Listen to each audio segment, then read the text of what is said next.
have you guys heard of the bank term funding program? Yep. Yeah, that And is it's exactly the thing I was talking about, yeah, that they have been almost every other week. I see on Zero Hedge a new article saying that they have reached a record amount. And what's happening is banks are going there and getting emergency funding because right. their deposits are flowing out. People are like, why do I put my money in the bank at like half a point or 1%? I can go put it in a money market instrument or put it in treasuries and get a better yield. The deposits are flowing out. The banks have a choice: sell their bonds at a loss, or um, or pledge them and go in and draw on this facility. And it was created specifically in the wake of the Silicon Valley crisis in order to prevent banks from sinking. And they're Right. using it, which tells That you a lot.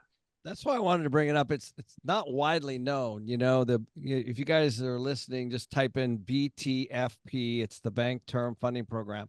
I It call was it buy created, the frickin' propaganda. No, I'm sorry. but it was created on March 10th, 2023, for specifically Silicon First Republic and Signature. And of course, if so, you see a big spike, and then you now see it slowly going up, going up. I think it was like 120 billion when I looked last. Um, Here's the point. It's supposed to be a 1 year term. So, so what's very interesting is that, to your point, it's like a credit line for banks, essentially. And it's being used, guys. It's something that we need to watch, because there is going to be a pay the piper moment at some point, and I don't know. Do you have any thoughts around this? Because it's what you only got, 7 months left? No, no, even less than that, 4. Well, I think there's a bigger underlying issue. There's the narrative that says, well, those 3 or 4 banks, if you count Credit Suisse, kind of a big bank, and that it's contained, the opposite of contagion. But I don't think that's true at all. I think what we're seeing from this is the fact that every day smaller banks are having to get a little more bailed out because of the exact same behavior. Silicon Valley Bank was an extreme because of the amount of the the bonds that they had on their balance sheet, but they are not by themselves at all. And I know George feels like there are a lot more shoes going to drop in the banking world. So the chatter is about this 1 year, like what happens at the end of the year.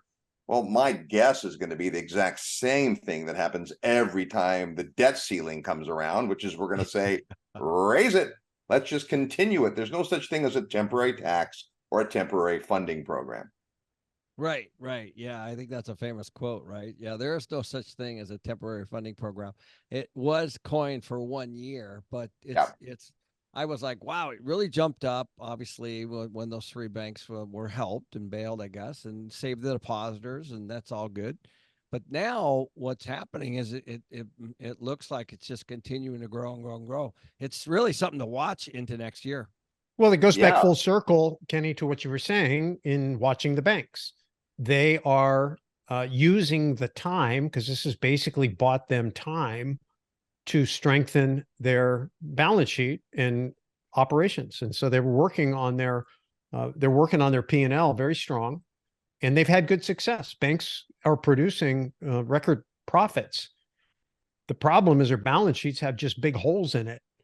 And so whether they can get those things completely repositioned in a year is probably asking a little much, but they're working on it. And that's why you're seeing branches closing and advertising programs, being cut, and why you're probably going to see them walk away from all but the best credit risks. So it's going to be harder for people who are a little bit on the fringes. Of course, that creates opportunity for private capital, which is a completely different discussion, but a space we spend a lot of time in. And that's what you see happening, coming back to, we're talking about these developers who are putting their private capital to work to create more affordable interest rates to try to get business done. We all are old enough to remember the birth of creative real estate, and that came in the wake of the Fed, Paul Volcker's Fed, jacking interest rates up to nearly 20%. You could not use conventional markets and get anything done, but you still had to get things done. So you went into the street and you figured it out with creative financing. I think we're going to see more creativity in the marketplace. So for entrepreneurs and deal makers, I think it's going to be kind of a fun time.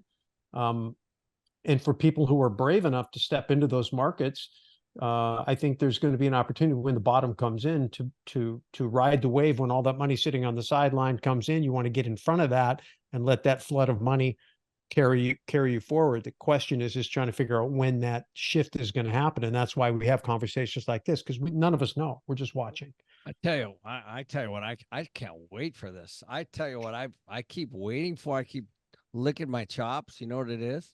I walked into a bank the other day. It's basically a walk-in ATM. Like nobody's really doing business in there except taking cash out at this point. You know, I mean, you can take a picture with your phone.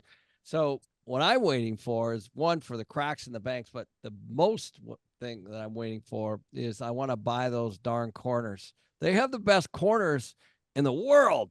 Like every bank is on the corner of Main and Main, you know, Yeah. and that's going to be massive redevelopment because, you know, what are they going to do as they start closing those branches? It's just going to, you know, turn into something, you know, change of use. And I, you know, very rarely does an industry like really get implode like that. Well, And and think about, I mean, what banking used to look like, right? When we were all in our young adult lives, you walked into the bank with your passbook. If you needed a loan, you sat down with the loan agent. I mean, it was all done in that brick building, and those buildings had to look big and ominous and strong. And boy, the connotation of this bank is here to stay. Today, you need your phone, and you can yeah, do everything you need to do. Wire transfers, ACH. I mean, there's so little, to your point, Cam, that has to be done at a bank. And yet banks are hesitant to change their model. It's why I think cryptocurrency became so enticing to people, because it's outside the banking system. Now, you have to use the banking system for certain things, but we are seeing an industry be antiquated before our eyes.